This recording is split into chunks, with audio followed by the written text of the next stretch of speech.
Kia ora, members of the committee. Thank you very much for hearing this submission today from the New Zealand Law Society. We have really three main points to address, and I hope that we'll be able to answer some questions. I'll speak just very briefly to 2 points, and then Lizzy will follow up.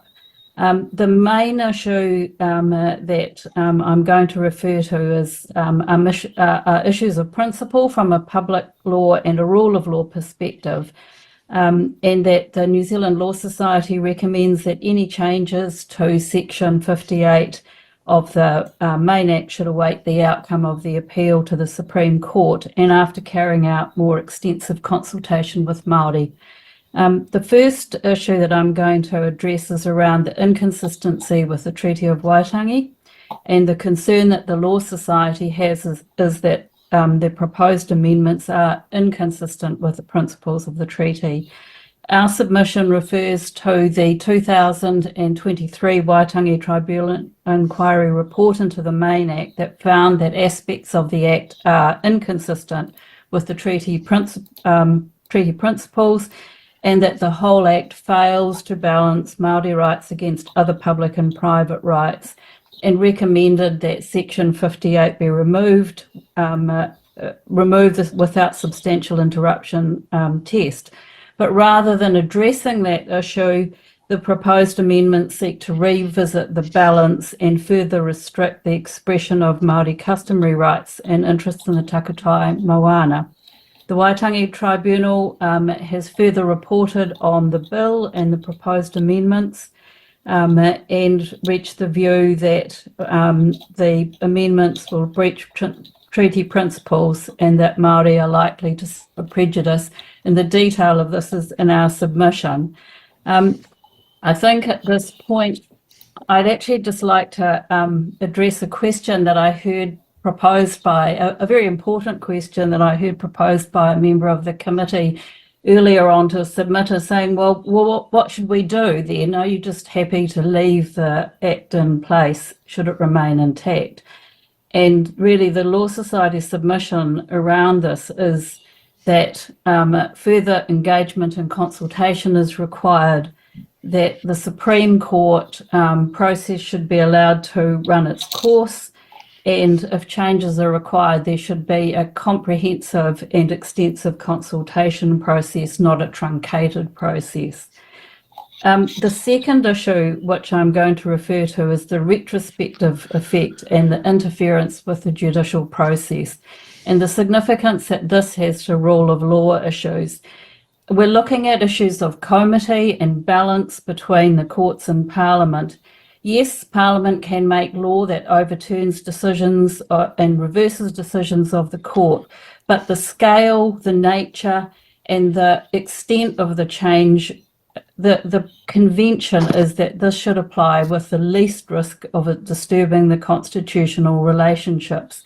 There are a range of options that were presented when this bill was being decided, and in fact the most far-reaching option was taken rather than the less drastic option. So the general principle is that it should not interfere with the judicial process currently in place, and should not deprive individuals of the right to benefit from judgments in the proceedings. In this case, applicants who already have proceedings underway are in many cases doubly disadvantaged. They've already incurred costs for litigation and will incur further costs and delay, and there will be a higher test. And again, the issue was raised previously about the more traditional principles and which should apply. There's an example that's been given in many of the papers that led to this legislation about look at how this has been done in other cases, and that one of the examples is the Parliamentary Privilege Act, which actually restated the law as Parliament thought it should be. In that case, in fact, the law only applied, new law was to apply prospectively. It did not go back and reach back to previous decisions. And so there are ample examples where the law has overturned results but applied prospectively. I'm going to finish there, and I'm going to let Lizzy deal with some other issues around overriding provisions. Just to let you know, you're very quiet, Laura. Oh, I'm just enjoying the palate cleanser. She's absolutely right. The position of the Law Society is in line with what the Waitangi Tribunal found. All right. Kia ora, Debra. Tēnā koutou katoa. I will speak to part 6 of the submission, which concerns clause 6 of the bill, introducing new sections 9A and B. The Law Society has concerns with both. That the high-level concern is that they potentially have significant constitutional and rule of law implications and potentially have wider effect on the application of the Takutai Moana Act than is intended or is necessary or appropriate given the purposes of the amendments. In particular, in respect of the new section 9A, the Society is particularly concerned if the CMT amendments are to prevail over any other law, including the New Zealand Bill of Rights Act and the Treaty of Waitangi Act, effectively making this some kind of supreme law. And we say if, because the intention is not absolutely clear from the text, there is an issue about what is the meaning here and can it be unambiguously interpreted. It's not proportionate to the problem sought to be addressed. It is stated in a machinery provision, and ultimately it's fundamentally contrary to the rule of law. So the submission is that subsections 3 to 5 of that section 9A require further attention. While the Law Society's overriding submission is that the bill should not proceed, if certain law is to be overridden, it should be specifically identified and stated in the legislation. In respect of the new section 9B, the Law Society's view of this is that this section is unnecessary given the stricter section 58 test and amendment to the preamble that is also proposed. It's likely to introduce uncertainty and complexity to the decision making. We are particularly concerned with subsection 3. It raises a much more significant change than is perhaps intended for the amendments to address the court's decision, and that is appropriate given the extremely short engagement and consultation period and the incomplete policy work foundation for these amendments. Its blanket effect is inappropriate because many of the aspects of subsections 4, 6 and 7 of the Takutai Moana Act remain relevant to the consideration of CMT, notwithstanding the proposed changes to section 58 and the preamble. And the reasons why, I won't go into them now, but they are explained further in sections 6.9A to C of our submission. And Debra and I are happy to take any questions. Thank you. Thank you, Debra. Thank you, Lizzy. Debra, a question for you. You made a comment around, questions about the appropriateness of Parliament's perhaps overreach and interfering in the court's processes. Could the same questions and arguments be made around the court's current approach, or the court's approach in Sir Edwards around the interpretation of 58 as it stood, and whether or not the court exceeded what would be an appropriate level of statutory interpretation there? Thank you very much for that question. In many ways, I think that it's a simple issue about the courts doing their job around interpretation, and where there is an ability for the courts want to find a solution. Not everything is always going to be spelt out in legislation, and so the court has had to resolve something here. Really what we're looking at is this an appropriate way to go forward? If it's not, then surely the answer is to have a detailed consultation process and to have an enduring answer and an enduring solution to it, rather than a very brief consultation in a truncated process. Thank you. We'll take a question from Dr. Webb and then we'll wrap up. Kia ora. Excuse me. We've just been talking about retrospectivity, and I really appreciate your submission on that. I may have got it wrong, but you seem to draw quite a bright line. Whereas it strikes me that, all of the claims are now filed, but they're all progressed to different degrees along that timeline. Some have had decisions made, some have had hearings finalised, but decisions reserved.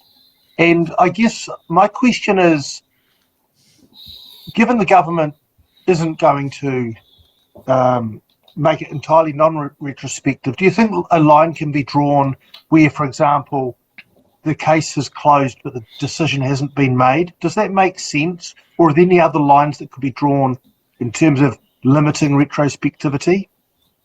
Well, the conventional approach has been to draw the line to proceedings commenced before. So the commencement of proceedings before the passing of the legislation. That's what's used, I think it's in section 16 of the Parliamentary Privilege Act, which that is the way that is fairest, because otherwise how do you differentiate between classes of litigants? And that's really the problem that we have here. Thank you both. Thank you, Dr. Webb. We will finish our session there. Thank you, just on behalf of the committee, to the Law Society for providing this. Okay. Yeah, the thing about legislative overreach there, retrospective overreach, is in the new section 9A, subsection 3, it says the CMT amendments, the customary marine title amendments, prevail over any other law. Any other law. It's really quite blanket. So there's no carve-outs, there's no exceptions, there's no specificity, any other law. So there you go. All of a sudden, this is elevated to the top of the pile. Yeah, it's yeah. I don't know what to say. No. Any more good submissions to sit there and follow with? There is, as you put in the notes, Laura, that was the last one. That was the last of my recommendations. Chris might Oh, have okay. one. I found one which is a complete cooker, but in terms of time to give to life to give to this, it's no. It's entertainment. Oh, come on, we could have a good laugh. Give me the time. It does not advance any. Give me the timestamp in the chat. Yeah, I'll see if I can. I'll see if I can find it. But yeah, I do appreciate the Law Societies. We need to be entertainment because cooker material gets views. It does. Yeah, it does. I just chucked in. Oh god. Okay. Yeah. No, I just chucked in the Law Society because I needed a palate cleanser.